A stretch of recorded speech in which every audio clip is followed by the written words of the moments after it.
En tout cas, une chose est certaine, c'est qu'en ce moment, cette équipe de City-là, comme j'ai eu à le dire, elle est dangereuse. Il est qu'avec Goulogan.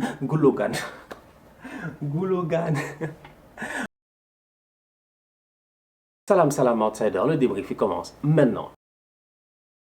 Top performance de la part des Citizens de Pep Guardiola qui l'emporte 3-0 face à José Mourinho. On va être très sérieux. La dernière fois, j'ai dit bien que Manchester City avait perdu. C'était face à José Mourinho. Ils avaient perdu 2-0. On se rappelle de ce match-là. Ce jour-là, en tant que tel, les Citizens, j'ai l'impression qu'ils n'étaient pas encore prêts. Mais aujourd'hui, ils sont prêts. Ils sont prêts parce que match après match, ils sont en train de nous le montrer. Depuis le match perdu le 21 novembre 2020 face à Tottenham, Manchester City a enchaîné 23 matchs sans défaite. 23 matchs sans défaite. 23 matchs sans défaite. En 23 matchs, ils ont encaissé 6 buts. C'est-à-dire que défensivement parlant, c'est la meilleure défense aujourd'hui, j'ai même envie de dire, d'Europe en toute honnêteté. Je ne sais pas statistiquement ce que font les autres, je n'ai pas vérifié, mais statistiquement, c'est difficile, je dis bien, de battre une équipe qui fait 23 matchs et qui n'encaisse que 6 buts. Même l'Atlético Madrid, est-ce qu'ils sont capables de le faire? C'est-à-dire qu'aujourd'hui, Manchester City, ils sont sur une lancée, sur un nuage, ils sont en pleine forme. Au-delà de cela, ils viennent d'enchaîner 16 victoires d'affilée. Comme je dis, ils sont sur une lancée. Qui va les arrêter? Je ne sais pas. Aujourd'hui, ils sont venus face à Tottenham et à mon humble avis, je pense que Tottenham avait un plan de match. Je pense que José Mourinho avait un plan de match. Parce que José Mourinho aujourd'hui, il sait qu'il ne peut pas compétir avec Manchester City dans le jeu. Il sait qu'il ne peut pas garder le ballon face à une équipe comme Manchester City. Qu'est-ce qu'il peut faire? Défendre, être solide, essayer de les contrer. Cependant, le problème à Tottenham, il est simple. C'est que tu veux contrer comment quand tu as sur le terrain Eric Lamela? Franchement, quand tu as sur le terrain Eric Lamela, tu veux contrer comment? Tu veux contrer comment? Un gars qui est censé, je dis bien, depuis, ça fait plus de 7 ans, 8 ans, je ne sais pas combien il est à Tottenham, il est incapable de s'imposer, il est incapable d'être un titulaire. J'ai jamais vu un gars être aussi longtemps dans un club et ne jamais être titulaire et être constamment là et 1, 2, 3, on renouvelle son contrat. Franchement, Lamela, il est nul. On va être très très sérieux. Donc aujourd'hui, comment tu veux que Tottenham, ils essaient d'être dangereux sur contre-attaque en sachant pertinemment que Eric Lamela était censé monter le ballon et qu'à chaque fois qu'il doit monter le ballon, le gars fait une passe en retrait. D'un autre côté, en face, tu as un milieu de terrain blindé. Tu as un milieu de terrain blindé, des enfants trop talentueux. Rodri, il est trop fort, franchement. Rodri fait tout ce que Busquets aimerait faire. Tout ce que Busquets rêve de faire, c'est ce que Rodri fait. À la perfection, en toute honnêteté. Bernardo Silva, j'en parle même pas. J'ai jamais vu un boy aussi mobile que ça. Bernardo Silva, il peut jouer partout. Il peut jouer à gauche, à droite, au centre. C'est-à-dire que les boys de Pep Guardiola, là, c'est des boys qui sont anormalement, je dis bien, polyvalents. Sur le terrain, c'est difficile, en fait, de faire un marquage en 1 contre 1. C'est difficile de savoir qui tu vas marquer parce qu'ils sont constamment hors de position. Le boy Joao Cancelo, 1, 2, 3, il est ailier droit. 1, 2, 3, il est milieu défensif. Moi, je comprends pas. Donc aujourd'hui, quand tu es face à une équipe aussi débridée que cette équipe de Guardiola là, c'est difficile, je dis bien, de les contrer. Et Manchester City, ils sont sur une lancée, ils sont inarrêtables. Dans le jeu en ce moment, ils n'ont pas Kevin De Bruyne et même malgré ça, Gundogan, Non les gars, je suis bluffé. Non franchement, la famille, je suis bluffé. Vous avez vu le match de Gundogan? Moi, je suis choqué. Gundogan est le gars le plus lent sur le terrain.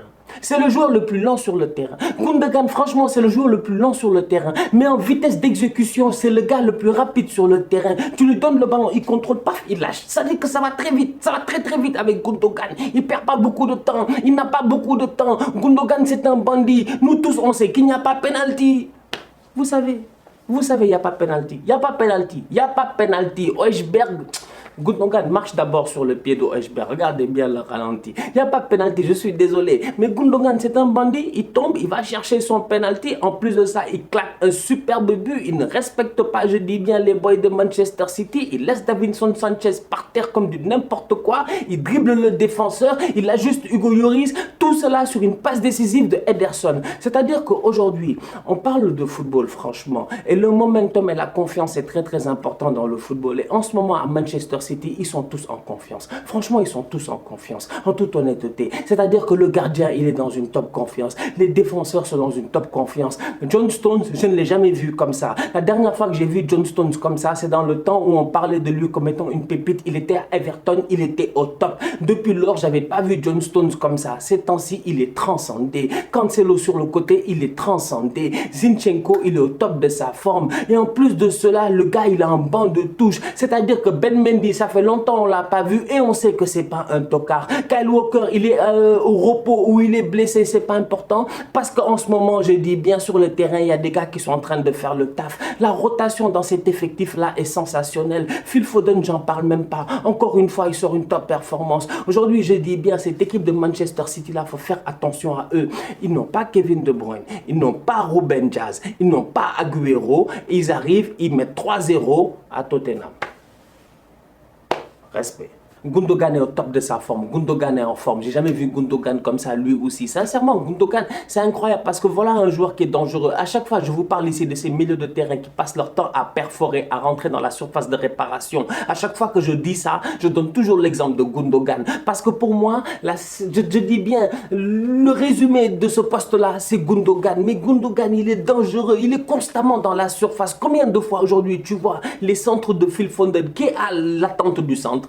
C'est pas Jesus, c'est Gundogan, c'est toujours Gundogan. Le gars, il rentre dans la surface de réparation, il fait son crochet, il a la lucidité de mettre un pointu. Il sait que c'est pas les techniques, les frappes, tout ça. Non, il met un pointu, boum, bim, comme au quartier, il marque son but. Franchement, Gundogan, c'est un top player. En ce moment, Kevin De Bruyne n'est pas là et ça ne se ressent même pas. Donc imaginez, je dis bien, quand cette équipe-là va jouer en Ligue des Champions, en espérant que De Bruyne soit de retour, Gundogan reste au top, Rodri au top, les boys ne se blessent pas, mais je dis, cette équipe de City-là, elle peut tuer n'importe qui. Elle peut tuer n'importe qui. Liverpool perd 3-1 face à Leicester. Liverpool, ça va pas. Franchement, ça va pas. Troisième défaite d'affilée pour Jürgen Klopp. Depuis qu'il est arrivé, c'est jamais arrivé. C'est pas possible. C'est pas possible. Je dis bien, depuis qu'il est arrivé, c'est jamais arrivé. 3 défaites d'affilée pour Liverpool. Liverpool, ils ne sortent pas la tête de l'eau. C'est incroyable. C'est-à-dire que les gars sur le terrain, aujourd'hui, tu regardes la performance et tu es choqué. Ils jouent face à Leicester.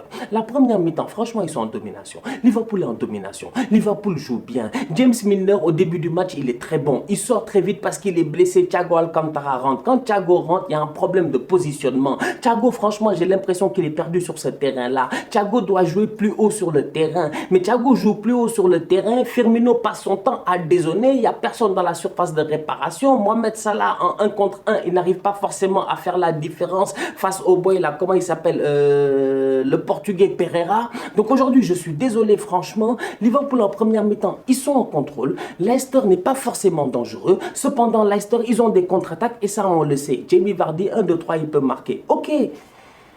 Mais out of nowhere, en deuxième mi-temps, Liverpool, encore une fois, il collapse mentalement. Je ne les comprends pas, franchement. Et c'est là où moi, je m'inquiète pour cette équipe de Liverpool-là. Parce qu'aujourd'hui, sincèrement, Sadio Mané, en attaque, il est virevoltant, il est dangereux. Je dis bien Sadio Mané aujourd'hui. Là où Mohamed Salah, c'est un finisseur. Sadio Mané, c'est un créateur, c'est un dynamiteur. C'est quelqu'un qui est là pour faire bouger les lignes. Donc Sadio Mané, comme d'habitude, il est là dans l'intensité. Aujourd'hui, tu te rends compte que Bobby Firmino, il a le flair, il a l'intelligence. On le sait bien. Il ne marque pas souvent des buts, mais il est capable de donner des beaux buts. Il donne un super beau but à Mohamed Salah. Mohamed Salah, il vient, il a la lucidité de claquer un beau but. Liverpool mène 1-0, on est en début de deuxième mi-temps. Toute la première mi-temps, ils ont géré. Et après, out of nowhere, mentalement, ils tombent. Et c'est là où moi, je leur en veux. Parce que sincèrement, je me dis, et ça revient à ce que j'ai dit tout à l'heure, le positionnement de Thiago Alcantara sur le terrain me pose problème. Thiago Alcantara, aujourd'hui, je suis désolé, il est constamment hors de position. Donc du coup, le gars, soit il perd des ballons parce que physiquement, il ne tient pas. Physiquement, il ne tient pas. Aujourd'hui, on lui a montré que la première ligue, ça ne rigole pas. C'est bien beau d'être très technique parce qu'on sait que le gars, il est très intelligent et très technique. Mais physiquement, regardez comment les Wilfried Ndidi, les Amarté, ils l'ont bouffé. Le gars, il est dans ses 30 mètres, il veut sortir le ballon, choco. Ndidi, il vient, il te met un coup de... rien du tout. Pas épaule, il prend le ballon. Donc aujourd'hui, Liverpool, ils perdent énormément de ballons. Ils se font surprendre sur qui? Sur coup franc. Par qui? Par Maddison. Sincèrement, je leur en veux. Je leur en veux. Parce qu'à ce moment-là, quand ils prennent le but sur coup franc, je me dis, comment est-ce que tu peux être aussi déconcentré que cela? Tu prends un but sur coup franc.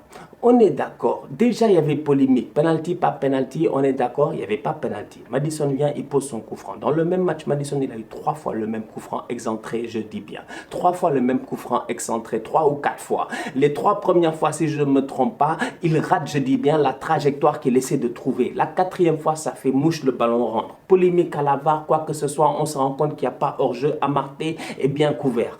Donc aujourd'hui, je dis bien, Alisson, après la connerie qu'il a fait la semaine passée, qu'est-ce qu'il fait à sortir et à venir vendre le match de Liverpool encore une fois comme ça? Liverpool, il mène 1-0, tout va bien, ils prennent un but, ça doit être anodin, ils doivent continuer à pousser, à jouer au football. Les gars, ils tombent mentalement. Alisson sort de sa surface de réparation, il vient rentrer dans le Boy Kabak. Le Boy Kabak perd le ballon, Jamie Vardy finit l'action. Franchement, je suis désolé, aujourd'hui, Liverpool, j'ai peur pour eux. Parce que Liverpool, on peut parler de Salah, de Mané, de Firmino, de ce que vous voulez, mais mentalement parlant, je dis bien, ils sont atteints. Alisson, il est au fond du trou, il va pas bien, il va pas bien. Je vous l'ai dit la dernière fois, il a perdu sa place de numéro 1 au Brésil. Ederson est numéro 1, Ederson aujourd'hui, il fait une passe décisive. Ederson aujourd'hui, il a fait une passe décisive à Gundogan. Il a posé le ballon, il a vu Gundogan, il a fait une passe de 90 mètres à Gundogan. Donc à un moment donné, je dis bien, le boy Alisson, il est au fond du trou, il ne va pas bien. Défensivement parlant, ils ont perdu leur leader. Aujourd'hui, je suis désolé, j'ai peur pour Liverpool. D'autant plus que, quand je vois le match de Liverpool face à Leicester, les meilleures phases de jeu, les phases de jeu où ils sont le plus dangereux, c'est quand Henderson monte. C'est quand Henderson dézone. Tu vois à tel point comment Henderson, ça rage, ça hargne leur manque au milieu de terrain. Parce que Jordan Henderson, c'est pas un tocard, franchement, en toute honnêteté. On a voulu lui manquer de respect ici pendant des années et des années, mais c'est un très bon joueur de football. Aujourd'hui, Henderson au milieu de terrain, il leur manque. Ils sont trop soft, franchement, Liverpool. C'est dommage. J'ai peur pour Leipzig. La famille, on se capte très bientôt pour un nouveau débrief. D'ici là, continuez à liker, on continue à partager. On s'abonne, on s'abonne, on s'abonne. On reste en santé, on est ensemble. Tous outsiders.